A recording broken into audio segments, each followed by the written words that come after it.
I told people yesterday that we would be covering Knights of X #2 on Worst of the Week, but we've also got a DC comic. We're going to cover Shadow War Omega, the ramp-up of the Joshua Williamson, Robin, Batman, Deathstroke Inc. crossover story that I don't think really ended all that well. Let's not kid ourselves. Knights of X #2 from Tini Howard is infinitely worse than Shadow War Omega. I didn't want to cover this series anymore, but this is definitely the worst thing that Marvel put out this week. And here with me to talk about that is Doc. How you doing, Doc? I hate you. Stop making me read Tini Howard. Listen, man, you're the X-Men. You're the X-Men fan. You should be happy about this. I'm an X-Men fan. That's why I'm not happy about reading Tini Howard X-Men. That's not very good, is it? We got Tini Howard wasting Bob Quinn's art once again. Second issue of Knights of X. This is the real problem, Doc. The cast on this is so enormous that it's beyond comprehension for Tini Howard to actually write a story that highlights any of the characters. And basically you get a bunch of really terrible character moments that don't feel like they're earned and just a really, really blasé story here. Because, okay, you got 10 members of this team in a 22-page comic. You're going to give them what? A half a page each? And then they have to both do something cool, advance their character, and advance the plot. Good fucking luck for somebody as untalented as Tini Howard. Certainly doesn't happen here in the second issue. And we start out, we see that Jim Jaspers, Mad Jim Jaspers, he's in a bad way. And he's been taken by Merlin because he's one of the witch breed, also known as mutants. And that kind of happens. And then we get this really stupid scene. We've got a seance happening in Otherworld with Betsy Braddock and her team. And they're communicating, is it through the Siege Perilous?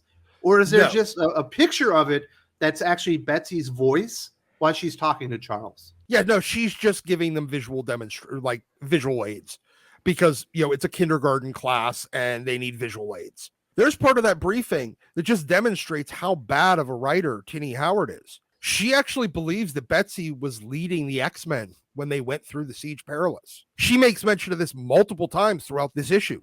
Betsy has never led the X-Men. She never led that fucking team. Tini, once again, you're an idiot. After that, we do get Jubilee showing up. I thought this character had been lost during the transfer over to Otherworld. Apparently that didn't happen. She just didn't go and her baby went without her. And she's like, how's Shogo? And Betsy's like, oh, he's doing great. Don't worry about the baby. They didn't demonstrate that very well in the first issue. I assumed they were going to have to find her. No, it would have been a much more interesting story had she come over but gotten separated from the group and ended up elsewhere. Well, we did get something else that was very uninteresting. So you have a dragon, even though it's a baby in Otherworld. Shogo is a dragon. He can shoot fire. You'd think you'd want him on your team. But Betsy just let's go drop Shogo off with this lady so she can train him while we go off on our adventures. You went and recruited Jubilee so that Shogo would come, and then you just drop him off at the babysitter? That seems like a lot of fucking work for absolutely no payoff.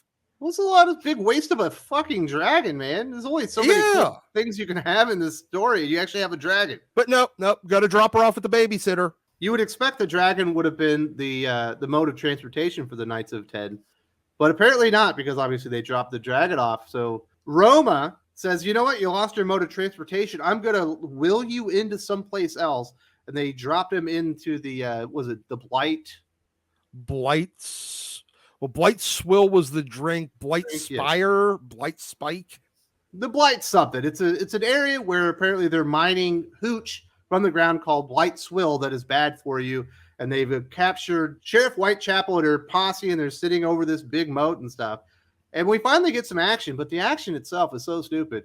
We get this big scene where Betsy ends up trying to free Sheriff Whitechapel, and they have this incredibly stupid conversation that makes no sense whatsoever. And Sheriff Whitechapel talks about how great she is. They fall out, and then Betsy saves her, and then she's like, you're going to have to let me go. I want him to think I'm dead. And it's like, you're literally standing over what appears to be a volcano, and you are going to die if she lets you go. And she lets her go anyway. Nothing in this comic makes any fucking sense. It's something. I don't think it's actually a volcano, but it's something that looked like it was molten and hot.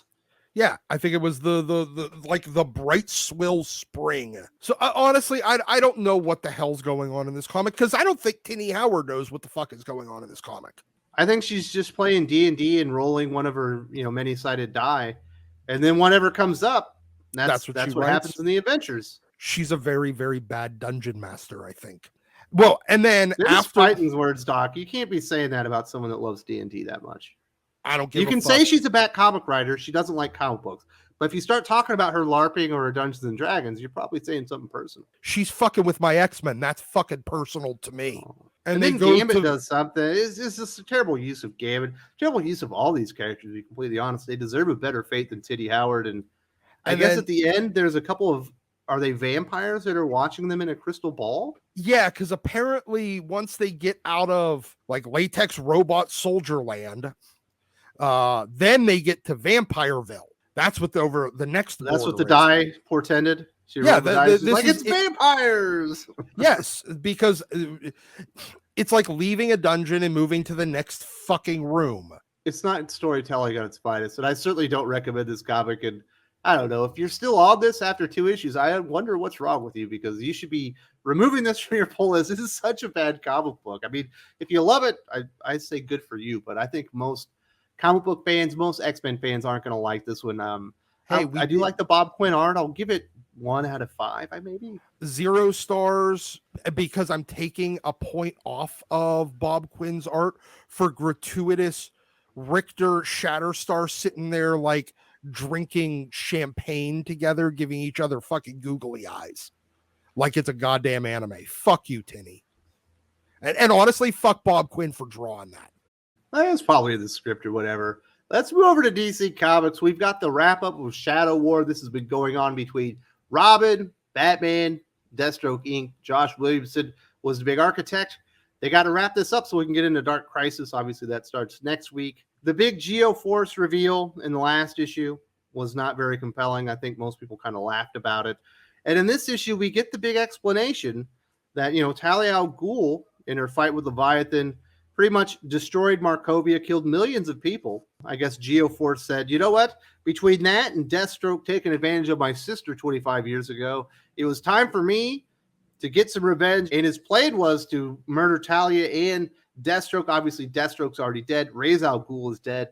And now he needs to kill Talia. This comic wasn't terrible. Like, narratively, it didn't really it doesn't get terrible until the epilogues, Doc. No, yeah, you're right. Narratively, it didn't really work that well. I could kind of understand Geoforce's his motivation here.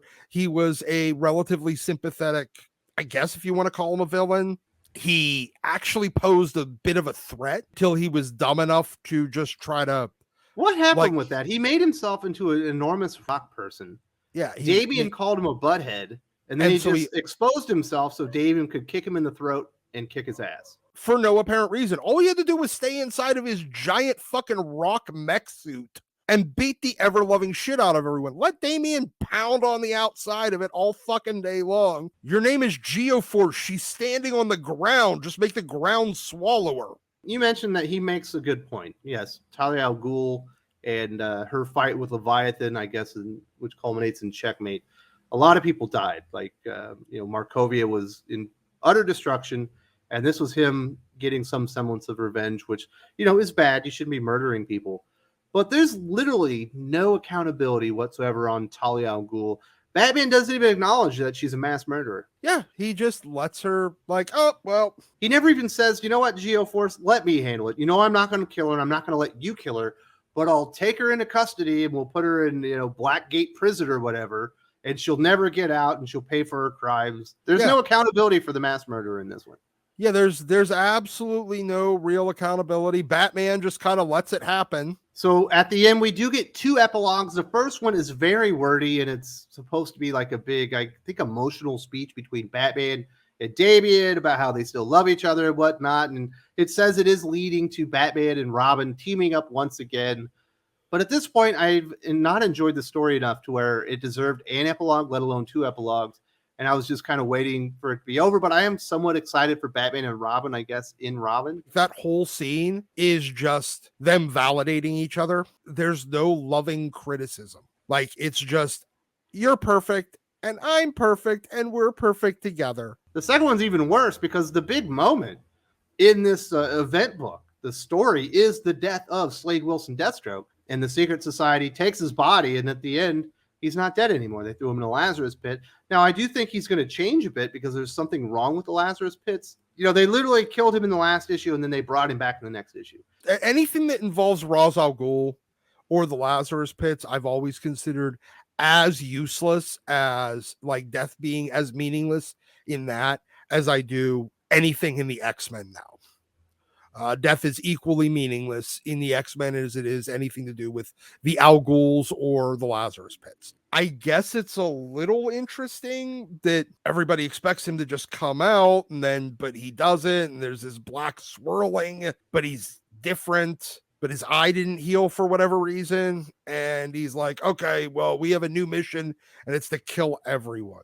It's leading to Dark Crisis because Deathstroke's going to be an enormous villain in there. He's going to kill the entire Teen Titans. Spoilers, they've already told everybody what they're doing. I guess that kind of defeated the whole purpose of having Slade die at all in this anyway. Fuck it, whatever. This isn't the worst comic book in the history of comic books, and if you compare it to Knights of X, it actually reads pretty good in comparison, but it was a disappointing ending, and just bringing Deathstroke back so fast, even though there's going to be, I guess, some changes to the character, I just think was lame.